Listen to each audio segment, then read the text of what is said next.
नमस्कार, आप देख रहे हैं हल्ला बोल। आपके साथ मैं हूं अंजना ओम कश्यप। हम बात कर रहे हैं दिल्ली में अधिकारों को लेकर मचे सियासी घमासान पर। संसद में दिल्ली सर्विसेज बिल पर चर्चा हो रही है। गृह मंत्री अमित शाह ने अपने भाषण में केजरीवाल पर निशाना साधा और विपक्ष के गठबंधन को भी एचएम ने घेरा। विपक्ष का नया गठबंधन केजरीवाल के साथ खड़ा है और बिल का विरोध कर रहा है। अमित शाह ने कहा कि विपक्षी दलों को गठबंधन का नहीं, दिल्ली की सोचनी चाहिए। आप मेरे एक तरफ देख रहे हैं गृह मंत्री अमित शाह ने संसद में विपक्ष के गठबंधन को लेकर क्या क्या कहा। अमित शाह ने नेहरू के नाम की भी चर्चा की और बोले कि नेहरू भी नहीं चाहते थे कि दिल्ली को पूर्ण राज्य का दर्जा मिले। अमित शाह ने कांग्रेस को आगाह किया कि बिल पास होने के बाद आम आदमी पार्टी उनके साथ गठबंधन में नहीं रहेगी। अमित शाह के हमले पर अधीर रंजन चौधरी ने कहा कि अमित शाह के मुंह से नेहरू की तारीफ अच्छी लगी। आप मेरी दूसरी तरफ देख रहे हैं संसद में पक्ष और विपक्ष का स्कोर कार्ड क्या है। एक दिलचस्प बात है, सरकार को फायदा पहुंचाने वालों की तादाद बढ़ती जा रही है। अब बीएसपी यानी मायावती की पार्टी ने वोटिंग की स्थिति में गैर हाजिर रहने का ऐलान कर दिया है। दोनों सदनों में सरकार की ताकत ज्यादा नजर आ रही है। तो क्या केजरीवाल सरकार का पावर कट होना तय है? इसी पर चर्चा करेंगे। सुधांशु त्रिवेदी राष्ट्रीय प्रवक्ता सांसद बीजेपी के हमारे साथ जुड़ रहे हैं। संजय सिंह राष्ट्रीय प्रवक्ता और सांसद आम आदमी पार्टी के। आलोक शर्मा नेता कांग्रेस के होंगे, लेकिन उससे पहले ये रिपोर्ट। आप दिल्ली की सोचिए, एलायंस की मत सोचिए। You should send the bill to the standing committee, joint committee. ये बिल दिल्ली में पिछले 8 वर्ष से हो रहे अधर्मी सरकार के अधर्म को समाप्त करने के लिए लाया गया है। That the bill be sent to the standing committee for proper examination. Lok Sabha में दिल्ली ऑर्डिनेंस बिल पर घमासान। संघ राज्य क्षेत्र के किसी भी विषय पर कानून बनाने का अधिकार है। केजरीवाल पर अमित शाह का चुन चुन कर वार। विजिलेंस को कंट्रोल में लेकर बंगला जो बना दिया है, इसका सत्य छुपाना है। अमित शाह पर आपके संजय का पलटवार। एक राज्य सरकार के खिलाफ आप गैर संवैधानिक बिल पास कर रहे हैं। आपको मिला कांग्रेस के अधीर का साथ। घोटाले के लिए क्या ये बिल लाना जरूरी था? आपके हाथ में ईडी है, सीबीआई है। अभी तो शुरुआत है, बाकी है बवाल। नेहरू जी ने संविधान सभा के सदस्य अमित शाह की मुंह से नेहरू जी की तारीफ देश के भले के लिए लेकर आते हैं। इसका विरोध या इसका समर्थन भी देश के और दिल्ली के भले के लिए करना चाहिए। दिल्ली की सोचिए। दिल्ली सेवा बिल पर सबसे बड़ी लड़ाई आज देश की संसद में छिड़ गई। गृह मंत्री अमित शाह ने दिल्ली सरकार पर अब तक का सबसे आक्रामक अंदाज में हमला बोल दिया। निशाना अरविंद केजरीवाल पर था, बहाना दिल्ली सेवा बिल बन गया। सबसे पहले गृह मंत्री ने कहा कि ये बिल सुप्रीम कोर्ट के फैसले के खिलाफ नहीं।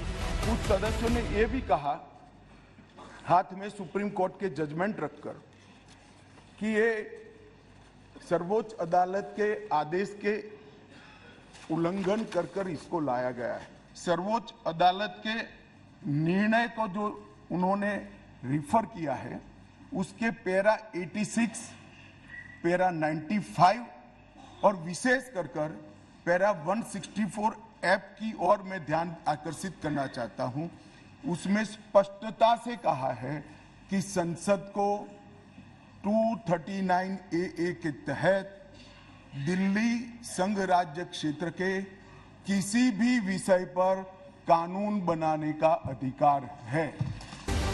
तो कभी ऊपर कांग्रेस की सरकार की फिर अमित शाह ने सीधा अरविंद केजरीवाल पर धावा बोल दिया। कहा इनका मकसद झगड़ा करना। कभी भारतीय जनता पार्टी सत्ता में आई, कभी कांग्रेस पार्टी ने शासन किया। कभी ऊपर कांग्रेस का शासन था तब हमारी सरकार थी, तो कभी ऊपर कांग्रेस की सरकार थी तब नीचे हमारा शासन था। मगर कोई झगड़ा नहीं हुआ था, सब कुछ ठीक चल रहा था, क्योंकि किसी की मंशा अधिकार हथियाने की नहीं थी, सेवा करने की। कांग्रेस पार्टी ने भी भाजपा के साथ झगड़ा नहीं किया, भाजपा ने भी कांग्रेस सरकार के साथ झगड़ा नहीं किया, और बहुत अच्छे से चल रहा था। कोई डिस्प्यूट नहीं, कोई झगड़ा नहीं। 1915 में स्थिति बदली और यहां 2015 में यहां स्थिति बदली और यहां एक ऐसे दल की सरकार आई जिसका मकसद, मुझे कोई झिझक नहीं है कहने में, जिसका मकसद सेवा करना है ही नहीं, झगड़ा करना है। भले के लिए फिर गृह मंत्री ने केजरीवाल सरकार को भ्रष्टाचार पर घेरा। आने वाले नहीं है। प्रॉब्लम ट्रांसफर पोस्टिंग के अधिकार का नहीं है, विजिलेंस को कंट्रोल में लेकर बंगला जो बना दिया है इसका सत्य छुपाना है। चौथा हमला मुख्यमंत्री अरविंद केजरीवाल के नए नए बंगले पर कर दिया। मंत्री कुछ भी करे, मुख्यमंत्री करोड़ों के बंगले बनाए, मगर हम विपक्ष में रहते हुए समर्थन करेंगे क्योंकि हमें गठबंधन बनाना है। इस तरह से नहीं सोचना चाहिए। पंडित नेहरू ने गृह मंत्री ने पूरे विपक्षी गठबंधन की नीयत पर ही सवाल खड़ा कर दिया। नया गठबंधन बनाने के अनेक प्रकार होते हैं। विधेयक और कानून देश के भले के लिए लेकर आते हैं, इसका विरोध या इसका समर्थन भी देश के और दिल्ली के भले के लिए करना चाहिए। अगर हमारी राजनीति में थोड़ी स्वीकृति कम है तो सबको मिलाना है। दिल्ली का जो होना है वो हो, जितना भ्रष्टाचार होना है वो हो। मंत्री कुछ भी करे, मुख्यमंत्री करोड़ों के बंगले बनाए, मगर हम विपक्ष में रहते हुए समर्थन करेंगे क्योंकि हमें गठबंधन बनाना है। इस तरह से नहीं सोचना चाहिए। एक विशेष प्रावधान। और फिर अमित शाह ने ऐलान कर दिया कि कैसा भी गठबंधन कर ले विपक्ष, पीएम तो मोदी ही बनेंगे। मेरी अपील है विपक्ष के सदस्यों को कि आप दिल्ली की सोचिए, अलायंस की मत सोचिए। अलायंस से फायदा नहीं होने वाला है।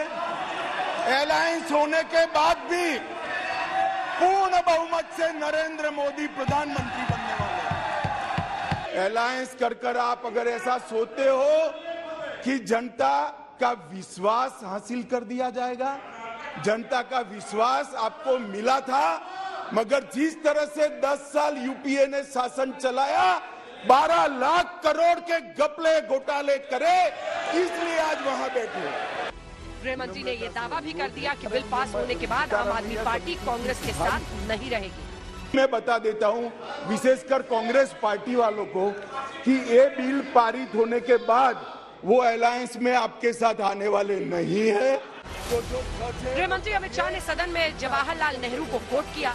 बोले, नेहरू, पटेल, अंबेडकर ने भी किया था दिल्ली के पूर्ण राज्य का विरोध। इस पर अधीर रंजन चौधरी ने चुटकी ले ली और फिर नेहरू पर ठन गई। आप जिस चीज का विरोध कर रहे हैं, ये सिफारिश किसकी थी ये आपको मालूम होना चाहिए। ये पंडित नेहरू की सिफारिश थी। अच्छा लग रहे थे कि हमारे अमित शाह जी बार बार जवाहरलाल नेहरू जी को और कांग्रेस पार्टी को तारीफ कर रहे थे। मैंने पंडित नेहरू जी ने तारीफ नहीं करी है, मैंने जो पंडित नेहरू जी ने कहा वो कोट अनकोट कहा है। आपको जब जरूरत पड़ते हैं तब नेहरू जी को सहारा लेने पड़ते। और फिर दिल्ली सेवा बिल पर सरकार के खिलाफ कांग्रेस नेता अधीर रंजन चौधरी ने मोर्चा संभाला। तो आज हिंदुस्तान में ये दिल्ली है, दिल्ली, और ये दिल्ली हमारा दिल है। मानो आसमान जिस्म है तो दिल्ली उसका जान है। तो ये दिल्ली के साथ बार बार क्यों छेड़खानी किए जा रहे हैं, ये मैं आप लोगों से पूछना चाहते हैं। अगर आपको ये लगे कि यहाँ घोटाला होते रहते, ये घोटाले के लिए क्या ये बिल लाना जरूरी था? आपके हाथ में ईडी है, सीबीआई है, कितने सारे फौजे हैं आपके हाथ में, कितने सारे शक्तियां हैं आपके जेब में, तब उसको इस्तेमाल क्यों नहीं करते? अध्यादेश के तहत ये बिल लाना जरूरी समझा है आपने? क्यों ये अध्यादेश लाने की क्या जरूरत थी? आप तो सीधा बिल ला सकते। ये जरूरी क्या थी? ये इमरजेंसी क्या थी? एक्स्ट्रा ऑर्डिनरी सिचुएशन क्या थी उस समय? आपको सदन में ये बताना पड़ेगा। ये संघीय ढांचा के लिए हमें चिंता जरूर करना पड़ेगा। आम आदमी पार्टी ये दावा कर रही है कि लोकसभा तो नहीं लेकिन राज्यसभा में बिल पास नहीं होने देंगे। दिल्ली की कानून व्यवस्था को तार तार कर देने वाले गृह मंत्री किस मुंह से बात कहने का हक रखते हैं कि अरविंद केजरीवाल को मकसद सेवा नहीं है?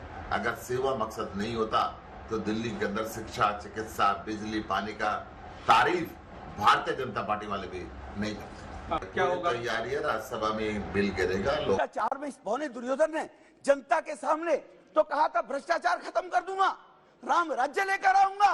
ये दलदल है, सोनिया चोर है, लालू चोर है, डीके शिवकुमार चोर है, शरद पवार चोर है, नीतीश मुलायम सिंह चोर है। सबको चोर भ्रष्टाचारी बताया था।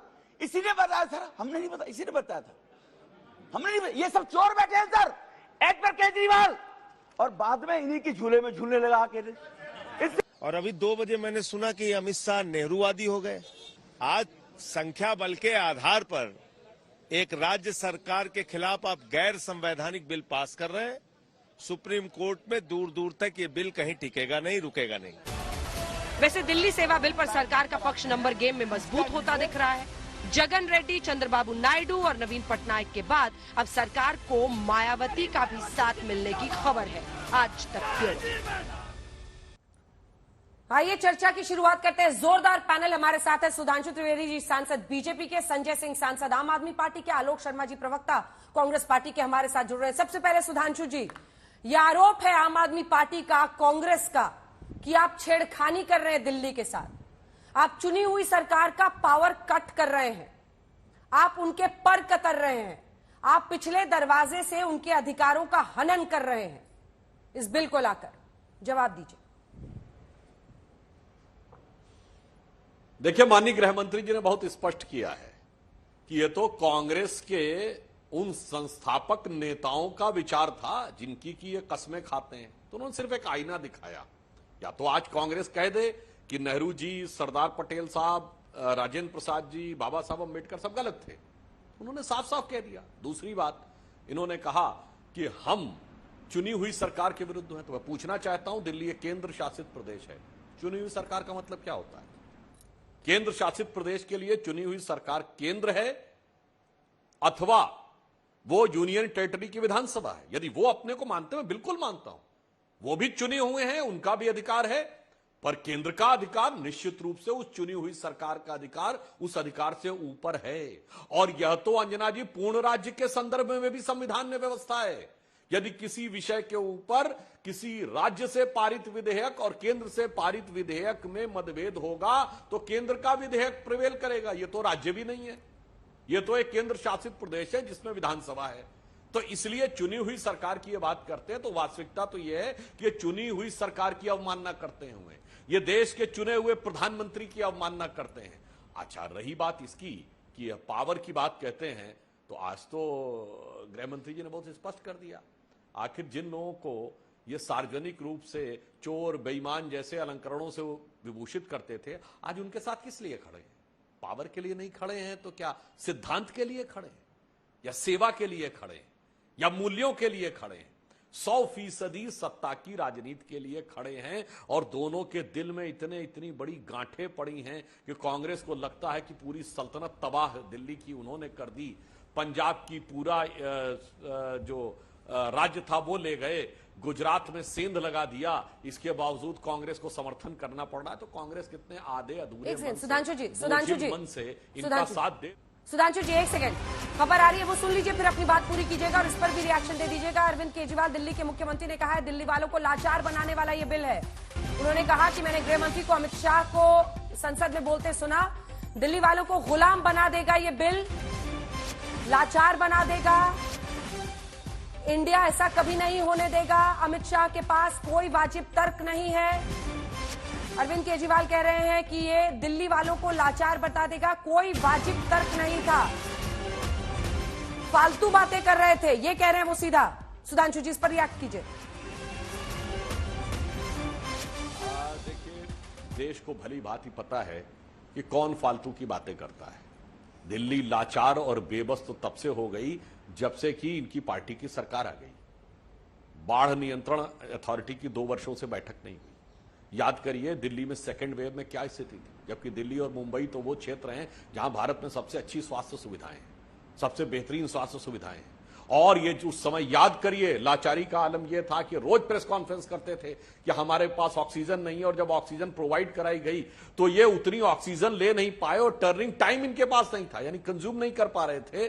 तो मेरे विचार से इन लोगों ने दिल्ली को असली लाचार बनाने का कार्य किया। और जो कि अमित शाह जी ने बोला भी, उन्होंने कहा हमारी भी सरकार रही, कांग्रेस की भी सरकार रही 6-6 साल, जब विपक्ष में दूसरे की सरकार थी। इतनी लड़ाई कभी नहीं हुई, राजनीतिक विरोध हुआ, परंतु ये वो हैं जिनका कि लक्ष्य लड़ाई करना अधिक है, सेवा करना, सरकार चलाना, गंभीर राजनीति करना नहीं है। संजय जी, हमने तमाम हमले जो आज गृह मंत्री अमित शाह ने किए हैं वो 1 से लेकर 7 नंबर तक बनाए हैं, और मैं चाहती हूं कि उस पर आप सिलसिलेवार ढंग से जवाब दें, फिर आलोक जी के पास जाएंगे। जो हमला नंबर 1 उन्होंने किया उसमें उन्होंने तमाम नियमों को और कौन से पैरा के तहत वो ये बिल पेश कर रहे हैं ये सब कुछ उन्होंने बताया। और दूसरा, उन्होंने भ्रष्टाचार के मुद्दे पर घेरा कि आप सत्य को छिपाना चाहते हैं, मुख्यमंत्री अपने आवास के पेपर्स को छिपाना चाहते हैं जिस पर उन्होंने करोड़ों खर्च किया, हम कानून ला सकते हैं, झगड़ालू हैं, ये भी उन्होंने कहा है। कांग्रेस बीजेपी, बीजेपी कांग्रेस, अलग अलग सरकारों का कॉम्बिनेशन परम्यूटेशन रहा, लेकिन ऐसी लड़ाई नहीं हुई। प्लस भ्रष्टाचार के मुद्दे पर उन्होंने हमला किया है। सिलसिलेवार ढंग से अगर इन आरोपों पर आप जवाब दे दें। शीश महल वाले सीएम भी कहा और अंत में यह आरोप लगा दिया कि बिल पास होने के बाद आप इंडिया में खास तौर पर कांग्रेस पार्टी को आगाह किया कि आप उनके साथ नहीं रहेंगे। संजय जी, देखिए, सबसे बड़ी तो खबर यह थी जो आपने नहीं दिखाया कि आज दोपहरिया में 2 बजे अमित शाह जी नेहरूवादी हो गए। जिस नेहरू जी को पूरी की पूरी पार्टी गाली देती है, आरएसएस हो, बीजेपी हो, इनका काडर हो, वो दोपहरिया में 2 बजे जैसे सदन में गए, बोले हम तो नेहरूवादी हैं, नेहरू जी अमर रहे, नेहरू जी अमर रहे। ऐसा आपका चरित्र पूरा देश देख रहा है। इस प्रकार का दोहरा चरित्र, दोपहरिया में 2 बजे आप नेहरूवादी हो जाते हैं और अटल जी को भूल जाते हैं। 2003 में आपकी सरकार पूर्ण राज्य बनाने का कानून संसद में लेके आई थी। किसकी सरकार? भारतीय जनता पार्टी की सरकार। कौन लेके आया था? आडवाणी जी लेके आए थे। आडवाणी जी और अटल जी को भूल गए, नेहरू जी को याद कर रहे हैं। आज नेहरूवादी हो गए दोपहरिया में 2 बजे। उसके बाद क्या है? 93 में, 98 में, 2003 में, 2005 में, 2008 में, 2013 में, 2015 में जितने भी भारतीय जनता पार्टी के घोषणा पत्र हैं, 2014 के लोकसभा के चुनाव में, हर बार इन्होंने कहा दिल्ली को पूर्ण राज्य होना चाहिए, दिल्ली को पूर्ण राज्य होना चाहिए। मदन लाल खुराना जी ने कहा दिल्ली की सरकार सिर्फ शरीर है, आत्मा नहीं है, जान नहीं है इसमें। साहेब सिंह वर्मा जी ने कहा विधानसभा के अंदर कि हम एक खेत में फावड़ा चलाना बेहतर समझते हैं दिल्ली का मुख्यमंत्री बनने से। ये इनके नेताओं के बयान है। विजय गोयल जी हों, विजय मल्होत्रा जी हों, इनकी कार्यकारिणी, राष्ट्रीय कार्यकारिणी जो गोवा में हुई है उसका प्रस्ताव उठा के देख लीजिए।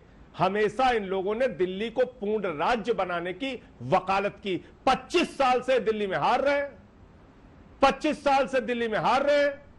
और केजरीवाल जी बहुत बुरे आदमी हैं, कोई काम नहीं किया तो 49 दिन के काम करने के बाद उनको 67 सीट मिली, 5 साल काम करने के बाद उनको 62 सीट मिली।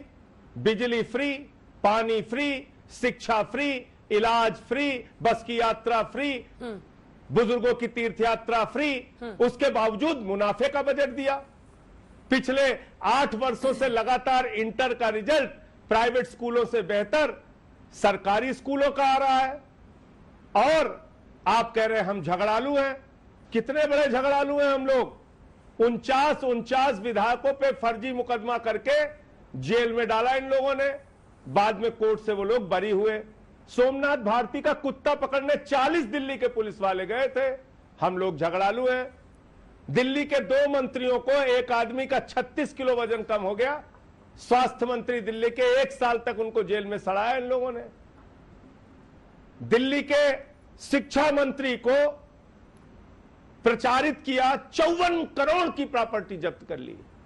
बाद में पता चला 11 लाख रुपए बैंक का, और जो उन्होंने 5 लाख रुपए की राशि में अपना एक फ्लैट जब पत्रकार थे बुक कराया था उसको, और एक फ्लैट और उसको जब्त कर लिया। कह रहे 54 करोड़ की। तो झूठ, फरेब, मक्कारी के मामले में भारतीय जनता पार्टी का कोई दूसरा उदाहरण दुनिया में नहीं है। और भ्रष्टाचार के खिलाफ ये लोग बोलते हैं तो मैं फिर कह रहा हूं कि ओसामा बिन लादेन जैसे अहिंसा पर उपदेश दे, ऐसा ही लगता है। 70,000 करोड़ का घोटाला भोपाल में पकड़ा देश के प्रधानमंत्री ने, और उसी व्यक्ति को सिंचाई घोटाला, माइनिंग घोटाला, कोऑपरेटिव बैंक का घोटाला, उसी को बुला के आलिंगन करके माला पहना के उप मुख्यमंत्री बना दिया, एक को मंत्री बना दिया। और आप कैसे भ्रष्टाचार पे बोलते हैं? आपकी पार्टी के राष्ट्रीय अध्यक्ष बंगारू लक्ष्मण जी को सजा हुई है बाकायदा रक्षा सौदे में रिश्वत लेने के मामले में। आप लोगों पे आरोप है शहीदों के ताबूत में घोटाला करने का। घोटालेबाजी का तो आपका कीर्तिमान है। चले जाइए आसाम वाटर घोटाला, चले जाइए मध्य प्रदेश व्यापम घोटाला, चले जाइए कर्नाटका माइनिंग घोटाला, येदुरप्पा का, रेड्डी ब्रदर्स आपके ब्रदर्स। तो इसलिए मैं यही कहना चाहूंगा कि एक सुप्रीम कोर्ट के 5 जजों के फैसले के खिलाफ आप बिल लेके आए हैं। 239A मैंने कल भी अंजना जी आपसे कहा था, आज भी कह रहा हूं, सुधांशु जी को और अपने दर्शकों को पढ़ाइए, जिसमें 3 विषय छोड़ के सारे अधिकार दिल्ली सरकार को दिए गए हैं। और यही बात सुप्रीम कोर्ट के चीफ जस्टिस चंद्रचूड़ जी ने कही कि स्पिरिट ऑफ द कॉन्स्टिट्यूशन ये कहता है कि ब्यूरोक्रेसी, ट्रांसफर पोस्टिंग एक चुनी हुई सरकार के पास होना चाहिए। ठीक है, ये साफ तौर पे लिखा है। 3 विषय आपके पास है, कानून बनाने का अधिकार आपके। और देखिए कितनी बारीकी से आपके दर्शकों को गलत जानकारी चली जाएगी। मैं बता दूं कितनी बारीकी से उन्होंने कहा, अरे भैया राज्य के विधेयक के बाद अगर केंद्र का विधेयक आ गया तो केंद्र का विधेयक प्रभावी होता है। आदरणीय सुधांशु जी, कृपा करके जो लोग आज तक देख रहे होंगे उनको सही जानकारी दीजिए। एक स्टेट लिस्ट होती है, एक सेंटर लिस्ट होती है, एक कॉन्करेंट लिस्ट होती है। स्टेट लिस्ट में सेंटर कोई छेड़छाड़ नहीं करता, सेंटर की लिस्ट में स्टेट कोई छेड़छाड़ नहीं करता। समवर्ती यानी कि कॉन्करेंट लिस्ट जो होती है उसमें दोनों कानून बना सकते हैं। और उस दशा में अगर केंद्र कोई कानून बनाता है, ऐसी स्थिति में वो प्रभावी होता है। आपके सामने ये सारी बातें बताए बगैर घुमा के उन्होंने कह दिया अरे भाई बना सकते हैं। कहाँ लिखा हुआ है 239 में? कहाँ लिखा हुआ है? संविधान का संशोधन आप ऑर्डिनेंस के जरिए कर सकते हैं क्या? संजय जी, नेहरू जी पे जो आज गृह मंत्री ने बोला था वो हमने सुना दिया है दर्शकों को। और उसी से एक बार ठीक है, आलोक जी एक बार बोल रहे, उसके बाद सुधांशु जी आप ही को जवाब देना है दोनों का। आलोक जी फौरन उसके बाद आऊंगी सुधांशु जी। आलोक जी, एक तो आज गृह मंत्री ने ये कोट किया और कहा कि चाहे वो नेहरू हो, पटेल हो या फिर खुद अंबेडकर हो, तीनों दिल्ली को पूर्ण राज्य का दर्जा देने के खिलाफ थे, जिस पर चुटकी भी ली अधीर जी ने। वो हमने पूरा हिस्सा अपने रिपोर्ट में दिखाया है। मेरा प्रश्न आपसे उस हिस्से पर है जिसमें गृह मंत्री ये कह रहे हैं कि बिल पास हो जाएगा, उसके बाद ये आपके साथ नहीं रहेंगे। और आप भी हमेशा आम आदमी पार्टी को लेकर बहुत कॉशियसली बोलते रहे हैं हल्ला बोल में, मतलब नाराजगी दिखे है मुझे। देखिए, मुझे लगता है अंजना जी, आज भी बहुत से विषय ऐसे हो सकते हैं, आम आदमी पार्टी के मेरे मतभेद हो सकते हैं, मेरी पार्टी के मतभेद हो सकते हैं, लेकिन जो आज का बिल भी है वो पूर्ण राज्य के दर्जे से रिलेटेड नहीं, वो केवल एक स्पेसिफिक पावर्स ट्रांसफर पोस्टिंग की पावर से, उसमें लैंड और लॉ एंड ऑर्डर ये 2 जो मेन विषय होते हैं वो आज भी कवर नहीं है। और पूर्ण राज्य के दर्जे के जिस समय हमारी सरकार थी या गवर्नमेंट ऑफ एनसीटी एक्ट आया, उसके खिलाफ हम तब भी थे। अगर चिल्ला चिल्ला के पूर्ण राज्य के दर्जे की कोई बात करता था तो भारतीय जनता पार्टी करती थी और हर मैनिफेस्टो में लाती थी। हम आज भी इस पक्ष में हैं कि ये government of national capital territory है और ये देश की राजधानी है। लॉ एंड लैंड और ऑर्डर पूरी तरह से सेंटर के पास रहे, इसमें आपत्ति नहीं। लेकिन अगर एक चुनी हुई सरकार है और ट्रांसफर पोस्टिंग की बात आती है, क्योंकि ट्रांसफर पोस्टिंग और किस अधिकारी को कहां पर लगाना है उसमें कहीं ना कहीं फ्री हैंड मिलना चाहिए।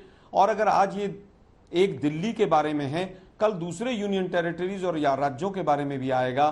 संविधान के मूल भावना के खिलाफ लगा, इसलिए कांग्रेस पार्टी ने और विपक्ष ने और इंडिया ने केजरीवाल जी के खिलाफ आए, इस सरकार के खिलाफ आए, इस बिल का साथ देने की बात की। जहां तक बात मोदी साहब या अमित शाह जी की है, वो लोग क्या क्या बोलते हैं वो स्वयं अपनी बातें भूल जाते हैं।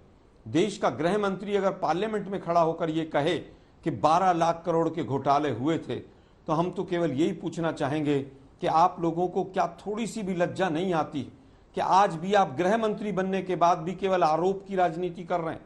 आपने 12 लोगों को तो जेल भेज दिया होता, 2014 के बाद एक भी FIR की हो जो मोदी जी की सरकार ने की हो। मैं अक्सर इस सवाल हल्ला बोल में पूछता हूं और उसमें एक व्यक्ति कन्विक्ट हो गया हो। और अभी तो ED CBI तमाम इनके जो फ्रंटल ऑर्गेनाइजेशन है वो काम करेंगे।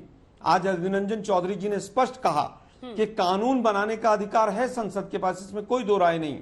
लेकिन ऐसी क्या आफत थी कि आपको ऑर्डिनेंस लाना पड़ रहा है, वो भी सुप्रीम कोर्ट के 5 जजेस की बेंच, संवैधानिक पीठ के जो भी फैसला आया उसके खिलाफ आपको लाना था। पिछले 15 दिन से संसद को नहीं चलने दे रहे आप बिल ले आते। अभी कहा गया कि साहब हमारा अधिकार है, बिल्कुल अधिकार है। आप चाहे 3 काने कानून हो, चाहे नोटबंदी हो, चाहे लैंड एक्विजिशन हो, आप 3-3 ऑर्डिनेंस लेकर आते हैं लैंड एक्विजिशन पर। संसद को फेस नहीं कर सकते आप। आपको लगता है देश की राजधानी है और ये बिल जरूरी है राजधानी और देश के हित में, तो आप विधेयक लेकर आते। अधीर रंजन चौधरी जी ने बहुत क्लियरली बात कही है, लेकिन जब मन में चोर होता है और जब कमजोर सरकार होती है तो यही काम करते हैं। ठीक है सुधांशु जी, अब दोनों की बातों का जवाब दीजिए। ठीक है, चाहे 3 काले कानून हो, लैंड एक्विजिशन। जी, आप ही के बाद दोनों की बातों का जवाब लेते हैं उनसे। मैं गृह मंत्री महोदय से केवल ठीक है पूछ लीजिए। 1 मिनट अंतिम बात मैं कहना चाहूंगा अंजना जी, देश के गृह मंत्री को यह पता होना चाहिए कि दिल्ली के अंदर 6 रेप की एवरेज है पर डे की। जब से अमित शाह जी देश के राजधानी के और देश के गृह मंत्री बने हैं, 4 बार दिल्ली देश की राजधानी में दंगे हुए हैं, उनके ऊपर जवाब दीजिए ना। 4 दिन पहले ही क्या हुआ है, जब जिस समय पर मुहर्रम की यात्रा में क्या हो रहा था, ठीक है, पूरा देश जानना चाहता है कि दिल्ली को आपने रेप कैपिटल बनाया तो किसका लॉ एंड ऑर्डर है, पुलिस किसके अंडर है। ठीक है, एक तो लॉ एंड ऑर्डर पे आप जवाब दीजिए, दूसरा जो संजय जी ने कहा है उस पर जवाब दीजिए, और तीसरा जो सबसे बड़ा मुद्दा है जिसको विपक्ष, जिसकी वजह से दिल्ली के साथ, अरविंद केजरीवाल के साथ, आम आदमी पार्टी के साथ लामबंद हो रहा है, वो है देश का संघीय ढांचा। कहीं उस बड़ी तस्वीर में आपका हस्तक्षेप इस अंत तक तो नहीं हो रहा कि आप चुनी हुई जो सरकार है उसके खिलाफ अपना एजेंडा चला रहे हैं? सुधांशु जी देखिए, मैं इन बातों का क्रमवार उत्तर देता हूं। पहले तो संजय जी ने अपने लंबे वक्तव्य में कम से कम यह तो स्वीकार किया कि यह पूर्ण राज्य नहीं है। दूसरा, उन्होंने ये बात कही गृह मंत्री जी के बारे में, मान्यवर गृह मंत्री जी ने सिर्फ नेहरू जी को कोट किया। हम नेहरूवादी नहीं हुए मान्यवर, आप अन्नावादी से नेहरूवादी हो गए और पता नहीं कौन कौन से वादी प्रतिवादी के साथ चले गए मान्यवर। इसलिए, मगर आप तो पूर्ण राज्य से भी संतुष्ट होने वाले नहीं, आपको तो सुपर स्टेट चाहिए। और मैं दर्शकों से कहता हूं, यह तो सुपर आसमानी राज्य इनको चाहिए। कोई जाए 49 दिन की इनकी सरकार का पारित जन लोकपाल विधेयक देख ले, जिसमें दिल्ली की सरकार ने, जो पूर्ण राज्य भी नहीं था, उसने प्रधानमंत्री, केंद्रीय कैबिनेट, सर्वोच्च न्यायालय सबको अपने अंडर में ले लिया था। ये तो सुप्रीम राज्य चाहते भाई। इनकी तो भावनाओं का कोई पारावार ही नहीं है कि इनको कोई जाके समझा सके। अरे जब अन्ना जी नहीं समझा सके आपको, तो बाकी कोई क्या समझा पाएगा। मगर अब मैं आलोक जी की बात का भी उत्तर देना चाहता हूं। हाँ, एक बात बहुत संजय जी ने कहा, ओसामा बिन लादेन बोल रहा हो।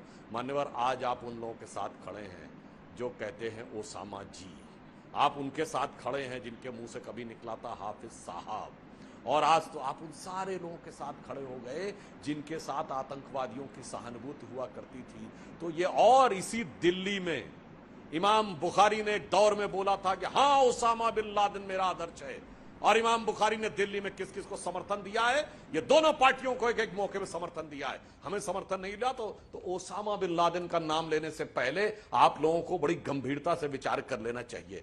अब मैं आलोक जी की बात का जवाब देता हूं। आलोक जी ने कहा दिल्ली, लेकिन आपको लगता है कि पीडीपी से हाथ मिलाने के बाद, सुधांशु जी आपको लगता है पीडीपी से हाथ मिलाने के बाद इतना लंबा भाषण, ये नैतिक अधिकार भी है कि वो बताए सबको 10 मिनट वो बोले, 5 मिनट वो बोले, पूरी बात बोलिए, पूरा बोलिए। अरे पीडीपी, चलिए बोल लेता हूं। चलिए पहले आपकी बात, अंजना जी, वो पीडीपी गठबंधन तो बहुत पुरानी बात हो गई। अरे अब तो गुपकार गैंग में इनके साथ है, अब तो वो चिल्लाते रहते हैं कि हमारा आईन चला गया, हमारा वो झंडा चला गया, झंडे को कंधा देने वाला नहीं रहेगा। डल लेक पे झंडे की कतार दिखती है।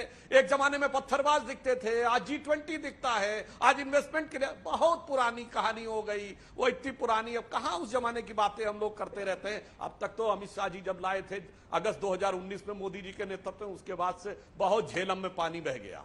अब मैं बताना चाहता हूं आलोक शर्मा जी की बात का। संयोग से on the lighter note, Anjana ji, इस समय चश्मा हम तीनों में से आलोक जी पहने हुए हैं। आज के जमाने में जब वनडे क्रिकेट और 2020 का जमाना है तो लोग टेस्ट क्रिकेट को भूल गए हैं। टेस्ट क्रिकेट में एक टर्म होता था चश्मा पहनना। चश्मा पहनना उसके लिए होता था कि टेस्ट मैच में 2 इनिंग्स होती थी, कोई बैट्समैन दोनों इनिंग में 0 पे आउट हो जाए तो कहते थे चश्मा पहन लिया। अब क्या बताएं इनको, ये 2-2 बार चश्मा पहन चुके हैं। विधानसभा में 0, लोकसभा में 0, फिर अगली बार फिर लोकसभा में 0, विधानसभा में 0। तो अब उसके बाद भी अगर आप आम आदमी पार्टी का समर्थन कर रहे हैं तो मुझे लगता है बहुत हंसी खुशी तो नहीं कर रहे होंगे, दिल में कुछ ना कुछ चोर रख के ही कर रहे होंगे। उसी की तरफ गृह मंत्री जी ने इशारा किया है, दोनों के दिल में है। आम आदमी पार्टी को भी पता है यदि एक सीट भी दे दी लड़ने के लिए इनको समझौते में, तो कहीं ऐसा ना हो जो मैंने इनसे चुराया वो हमसे चुरा ले जाएं। तो दूसरे के दिल में चोर है, अपने दिल का वो गम है कि मुझे 2 बार चश्मा पहना दिया तो हम क्या करें। इसलिए उन्होंने जो कहा है वो बिल्कुल सही कहा। अब एक ईमानदारी की बात कहना चाहता हूं, देखिए वास्तविकता यह है कि दिल्ली के शासन प्रशासन को लेकर ईमानदारी से जो काम होना चाहिए था, संजय जी ने कहा ये फ्री वो फ्री। एक चीज और भी बता देते, एक पौवे के बदले दूसरा पौवा फ्री भी दिया है। एक दारू की बोतल के साथ एक दारू की बोतल फ्री, ये दुनिया में किसी भी सरकार ने नहीं दिया। और किसी शिक्षा मंत्री का तो ऐसा उदाहरण ही नहीं होगा जो शराब का भी मंत्री हो और शिक्षा का भी मंत्री हो और फ्री की दारू दे रहा हो। और फ्री फ्री तो थोड़ा दिया लोगों को, माले मुफ्त दिले बेरहम कहावत है, और उससे अपनी जेबें कितनी गर्म की वो अब धीरे धीरे सामने आता जा रहा है। चाहे वो शीश महल का उदाहरण हो, चाहे अन्यान्य हो। अब इस कारण से दोनों लोगों के बीच में जो दिल में जो चोर दोनों के दिल में बैठा ना, यहां पर दोनों मिलकर मौसेरे भाई हो जाते हैं और फिर उसके बाद एक दूसरे के साथ आकर खड़े हो जाते हैं। बाकी दिल में एक दूसरे के प्रति जो भी नफरत हो। पर इस मामले में जिसे हम मतलब असंसदीय शब्द है, पर चूंकि आम आदमी पार्टी यूज करती थी, तो ये जो चोर शब्द प्रयोग करते थे वो चोरी के मामले में दोनों, यानी भ्रष्टाचार के संदर्भ में, इसको शब्दशः न लिया जाए, चोरी के मामले में दोनों एक हो जाते हैं। अब जो 2-3 हमले, एक तो उनकी बातों का भी जवाब दीजिएगा, 2-3 हमले जो संजय जी बच गए थे, 2 चीजें स्पेसिफिक गृह मंत्रालय कह रहा है। न सिर्फ आज गृह मंत्री ने कहा बल्कि कोर्ट में भी, सुप्रीम कोर्ट में कहा गया कि विजिलेंस के अधिकारियों को आप लोग धमकाते थे। इस पर पहले भी मैंने जवाब आपसे मांगा था, लेकिन आप स्पष्ट आप कहते हैं कि ये फिजूल का आरोप है। उनका कहना है कि शराब घोटाला और मुख्यमंत्री के घर के नवनिर्मित जो पैसा खर्च हुआ है, दोनों के आप लोग पेपर्स छिपाना चाहते हैं सत्य को, इसीलिए आपको ट्रांसफर पोस्टिंग का अधिकार चाहिए। ये उनका सबसे बड़ा। और दूसरा जो उन्होंने कहा है कि बिल पास हो गया तो आप इंडिया में कांग्रेस के साथ, अन्य गठबंधन के साथियों के साथ नहीं रहेंगे। दोनों पर आपका जवाब। ठीक है, तो मैंने प्रभु श्री राम के मंदिर में चंदा चोरी का प्रमाण दिया था, तो उत्तर प्रदेश की सरकार को बर्खास्त कर दीजिए। उस पर आज तक कोई कार्रवाई नहीं की इन्होंने। बताइए, प्रभु श्री राम के मंदिर की जमीन 2 करोड़ में खरीदी गई और 18.5 करोड़ में भाजपाइयों ने उसको तुरंत 5 मिनट के बाद खरीद लिया। 2 करोड़ की जमीन 18.5 करोड़ में। तो उत्तर प्रदेश की सरकार को बर्खास्त कीजिए। मध्य प्रदेश में व्यापम घोटाला हुआ जिसमें कई लोगों की जान चली गई, मध्य प्रदेश की सरकार को बर्खास्त कर दीजिए। आसाम में वाटर घोटाला हुआ जिसका खुद आरोप भारतीय जनता पार्टी ने हेमंत विश्व शर्मा के ऊपर लगाया था, हेमंत विश्व शर्मा की सरकार को बर्खास्त कर दीजिए। माइनिंग घोटाले का आरोप येदियुरप्पा पे लगा, उनको बर्खास्त कर दिया, तो उनको तो आपने मुख्यमंत्री बनाया। मुझे वो कानून की धारा आप गृह मंत्री अमित शाह, सुधांशु त्रिवेदी जी बता दें जिसमें किसी भी सरकार पर अगर भ्रष्टाचार का आरोप लगता है, न सिद्ध हो, न कुछ उसका प्रमाण हो, न कोई संज्ञान हो, खाली आरोप लगता है, तो उसके आधार पर उस सरकार की सारी शक्तियां लेके उसको बर्खास्त कर देना चाहिए। सुधांशु जी पूरा कर ले, उससे सर्विसेज छीन लेना चाहिए। बताइए आप। ठीक है। एक बात। दूसरी बात, दिन रात इनको शराब शराब शराब। अरे भैया, 27 साल से जहां पर आपका शासन है, गुजरात मॉडल, जिस गुजरात में घोषित रूप से शराब बंदी है, उस गांधी जी के गुजरात में हजारों करोड़ रुपए की शराब भाजपाई गली गली मोहल्ले मोहल्ले पैकेट लेके पिलाते हैं गांव गांव में, और 10,000 करोड़ रुपए का घोटाला करते हैं साल भर में। 10,000 करोड़। जिस राज्य में शराब बंदी है, अलीगढ़ चले जाइए, 110 लोग नकली शराब पी के, जहरीली शराब पी के मर गए। मेरठ में, बागपत में जहरीली शराब पी के लोग मर गए। उत्तर प्रदेश ही बगल में है। तो शराब गोवा में, कर्नाटका में जब आपकी सरकार थी, बगल में हरियाणा है, कितने ठेके खोले हैं, कितनी कमाई आप शराब से करते हैं। उसका आंकड़ा निकालिए और फिर उसके बाद शर्मिंदा होके चुप हो जाया कीजिए। ऐसी बातें आप लोग करते हैं जिसमें खुद उलझ जाते हैं। अच्छा, विपक्षी गठबंधन शराब की इंडिया में कमाई रहेंगे उत्तर या प्रदेश नहीं? सरकार का राजस्व कितना है, मध्य प्रदेश का कितना है, कर्नाटक का कितना है, हरियाणा का कितना है? वो कह रहे हैं इसलिए बिल पास होने के बाद आप बातें वो लोग करिए। विपक्षी मैं तो कह गठबंधन रहा हूं इंडिया में इन्होंने नहीं रिव्यू रहेंगे। पिटीशन दाखिल किया। संजय जी, अंजना जी रिव्यू पिटीशन दाखिल किया। जी क्या कह रही वो है? कह रहे हैं कि इंडिया में आप लोग जो विपक्षी गठबंधन है, क्या कर रही है? वो कह रहे हैं कि विपक्षी गठबंधन में बिल होने के पास आप लोग नहीं रहेंगे, कांग्रेस को छोड़ देंगे। इनका गठबंधन बना कब? 38 दलों वाला। आपको पता है ना, जिस दिन बेंगलोर में मीटिंग हो रही थी, ये लोग फोन कर रहे थे, कोई दल है? बोले हाँ ये है, बोले वो है, बोले हाँ वो है, बोले 38 लोगों को बुला लो। कैसे कैसे दलों को बुलाया, हम तुम कहां कैसे क्यों, लेकिन वेकिन मेकिन कामा फुल स्टॉप, बोले आओ सब लोग आओ। वो सब कह रहे भैया हम दल नहीं है, दल नहीं है। बोले नहीं, कमल के दलदल में आओ, कमल के दलदल में आओ, दलदल में आओ। 38 दलों की एनडीए की मीटिंग की। आप रहेंगे जो कि नहीं बेचारे इंडिया दल ही में? नहीं है। आप रहेंगे कि नहीं 26 दल विपक्षी ऐसे गठबंधन हैं इंडिया जिसके में? एक भी सांसद नहीं है। 7 दल ऐसे हैं जिसके एक सांसद है। आलोक जी की पार्टी को धोखा तो इंडिया नहीं का दे तो देंगे? फोबिया हो गया इनको। इंडिया से डर लग रहा है। इंडिया से हर आदमी डरता है। इंडिया से डरना भी चाहिए। इंडिया शक्तिशाली है, इंडिया मजबूत है, इंडिया का विस्तार है, जवाब दे दूं, तो इंडिया से डर रहे हैं। बड़ा लंबा समय हो ठीक है जाता है। सुधांशु जी, इंडिया की तुलना इंडियन मुजाहिदीन से कर रहे हैं भारत के ठीक है प्रधानमंत्री। सुधांशु जी जवाब इतने दीजिए। डरे हुए हैं। ठीक है सर। संजय जी, सुधांशु जी जवाब दीजिए। देखिए, आज अंजना जी आपके शो पे आम आदमी पार्टी का क्या सुंदर चेहरा दिखा जब संजय जी ने यह कहा कि भारत का कोई ऐसा कानून दिखाइए जिसमें सिर्फ आरोप लगने के ऊपर किसी नेता को हट जाना हो, चाहे आरोप सिद्ध हुआ हो या नहीं, कोर्ट से सजा हुई हो नहीं। ये वो पार्टी है जिसने एलानिया बयान दिया था आकर कि आरोप लगते ही इस्तीफा देना चाहिए, जांच बाद में होनी चाहिए। उफ, देख तेरे संसार की हालत क्या हो गई भगवान, कितना बदल गया इंसान। वो पार्टी आके आज कहती कानून बताओ, साबित नहीं हुआ। और दूसरी बात मैं कहना चाहता हूं, शराब को लेकर क्या क्या उदाहरण दिए। अरे दारू के डिफेंस में ऐसे लॉजिक, हरियाणा का उदाहरण दो, उत्तर प्रदेश का दो, मध्य प्रदेश का दो। दिल्ली में दारू का दरिया बहा दिया, एक के बाद दूसरा फ्री कर दिया। जिस ढंग से शराब और शराबियों का समर्थन किया अंजना जी, तो मुझे हरिवंश राय बचपन जी की मधुशाला की वो पंक्ति याद आ गई कि इनको सुनकर शराबियों के मन में आ रहा होगा कि चहक रहे सुन पीने वाले, महक रही वो मधुशाला। ऐसा डिफेंस, मतलब ये नई राजनीति, शराबियों का डिफेंस करना और फिर कहना कि साहब कोई ऐसा उदाहरण बताइए। इसीलिए मैं कहना चाहता हूं साहब, अब आप पुरानी धुरानी पार्टी के लपेटे में आए हैं, तो वो सारे पुराने धुराने अवगुण भी आपके अंदर स्वतः आए हैं। क्योंकि ये कहा गया है कि कदली सीप भुजंग मुख, स्वाति एक गुण तीन, जैसी संगति बैठिए वैसे ही गुण दीन। अब आप अन्ना की संगत छोड़कर राहुल गांधी जी की संगत में आए हैं, तो उसी के अनुसार आपको गुण भी प्राप्त हो। ठीक है, छोटा सा जवाब संजय जी, क्योंकि मुझे आलोक जी के पास जाना है। पंगत में रहेंगे, छोटा सा मुश्किल है। तुरंत आ रही हूं आलोक जी इसके बाद। संजय जी, जी हाँ। संगत आपको खराब मिल गई है राहुल गांधी की, वो कह रहे हैं। अभी ये एकदम मैं ये कह रहा हूं कि शराब का जो दरिया बह रहा है दिल्ली में, जिसमें सब डूबे हुए हैं, भाजपाई निकल ही नहीं पा रहे हैं उस दरिया में।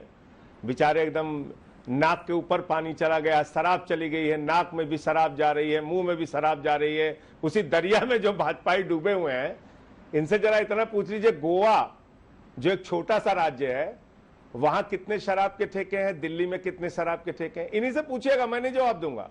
इनसे पूछिए उत्तर प्रदेश में कितने शराब के ठेके हैं, हरियाणा में कितने शराब के ठेके हैं।